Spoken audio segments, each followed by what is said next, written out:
Mata upo se fulufa, ua toe a mia a pisaloma. Ua iloi o apo le tama se ruia, ua loto atu le tupu ya a pisaloma. O na watu leo le fe awa yo apo i tikoa, ua ami mai e le fafine poto, ua fai atu ia ante ia. Ia e fatanga whaanonoa, ma e ofu whaanonoa. Awa fo'i e te uoe, a ia e whaapei o se fafine ua whaanonoa ia so e te leona o le ua oti. E te alu atu fo'i le tupu, ma e fai atu ia ante ia i upu whaapenei. Ona tuutali ngātu le yo apo upu ia te ia. Ufai atu le fafine tikoa i le tupu. Ma whaapa ufa o i le ele ua ifo ia te ia ma fai atu. Feso soani mai ia le tupu e. Ufai mai le tupu ia te ia. O le a ea. Ufai mai o ia. O a ulava le fafine no fufua.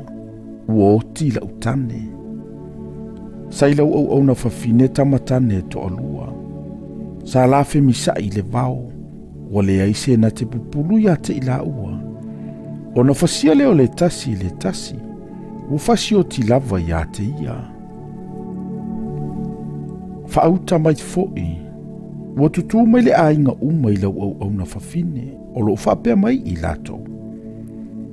Tu mai ia o le na fasia lo na uso. Ne ia mātou fasiotia o ia e suia ilo na uso na ia fasia. Mātou te fasiotia la vale ua ia ile tofi. O na lātou tine ia leo la umalala o lo toe. E le tu umai la utane se ingoa, ma se toe tangata ile fonga ele. Ufai mai le tupu ile fafine. Aluia oe ilo fale. Au, au te fai antu i ante ilantou i lau mea. Ua fai mai le fafine tikoa i le tupu. Lo ua li ie, le tupu. Ia ia te au le sala atoa ma le a ingo lo utama. A ia sao le tupu malona no fohali. Ona fai atu leo le tupu. Ai se fai atu iante oe. Au mai o ia iante au. Ona le tango atu le o ia iante oe. Ua fai mai le fafine. Ia manatu le tupu ia Yehova lo watua. Ma ia le whao popo i le na te taui le toto e whao mati ai. Ina ia lātou le fasioti la utama. Ua whai atu o ia. O loo so i fua Yehova. E le pa ulava i le ele se la ulu o la utama. Ua whai mai le fafine. Se i whai atu le upu ala au na fafine i lo uali i le tupu. Ua whai atu o ia. Ina whai mai ia. O na whai mai leo le fafine. O le ale mea ua e manatu ai whaape i le nuu o le atua. O whetalai mai fo i le tupu le nei mea peise i o le ua sese. Ina ua le whaafuisia mai e le tupu le na tulia e ia. A wae oti lava i tātou. E tusa fo i male suava i ua whaamalingi ina i le ele. E le ma whaapoto ina. E le i fasiotia fo o ia e le atua. A wana mana tua se mea, ia le tulia aina ia te ia le ua tulia. O le nei, ua au sau e tautala antu le ua li le tupu nei mea.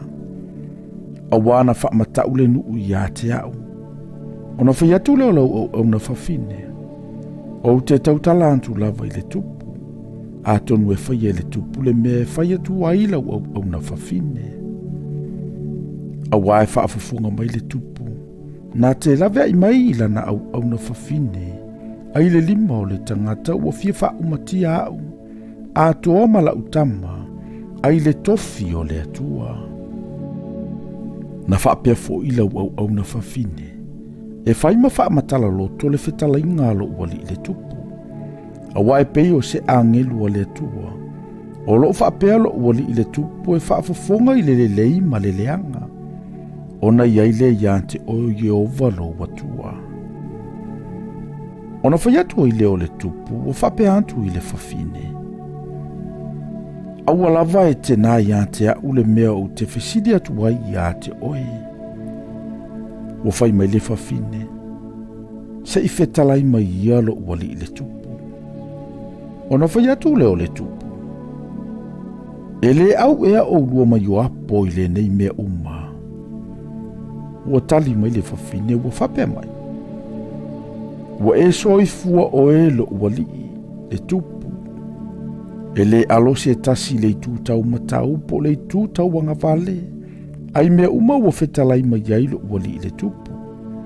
A wala au no yo apo. O ia lavana fai mai ia te au.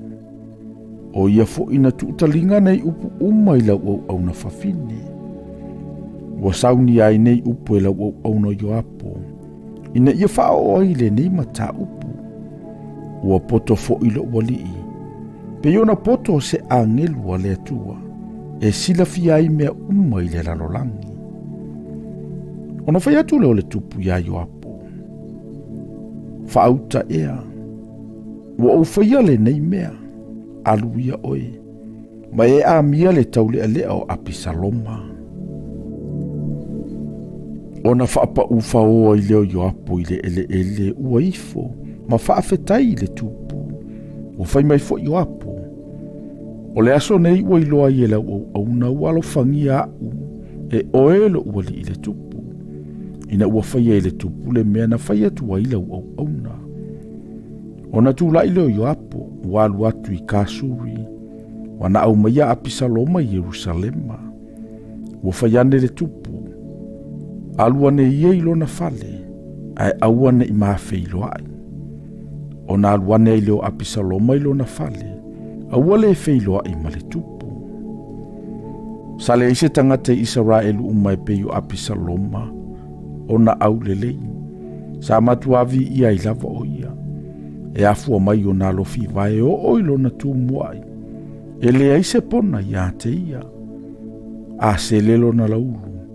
A wao le ngata anga o tau sanga faiso o na ia sele ai. A wasa maafatia ai o ia. O na sele ai lea. Na ia fuatia le laulu o lo na ulu. E lua se lau se keli le fua le tupu. Na faa na ua tali o apisaloma e to tolu. Ma le afafine e to tasi. O lona ingo tamara, o ia le fafine lale le lava. Wanofo apisaloma i Yerusalema i tausanga e lua, ai late le i feilua i lava ma le tupu. Ona fe awina le apisaloma yo apo, ina ia na awina atu o ia i le tupu, ai le mawhai ona sau o ia i ate ia. Ona toe fe au faalua le i ate ia, ai le mawhai ona sau o ia. Ona fai atu le o ia i ana au auna. Fauta, o le fanua yo apolo tātou tua oi. O iai fo i ana karite. O ia o tou, i nā whaamua i le afi. Ona whaamua ina le au auna apisaloma o le fanua i le afi. Ona tūla ilo yo apo, waluane ia apisaloma ilo na fale. O fai mai i ate ia. O le ale mea ua whaamua ia e au na lo ufanua i le afi. Ona whai atu leo apisaloma ia yo apo. Whaauta na oufe au atu ia te oe.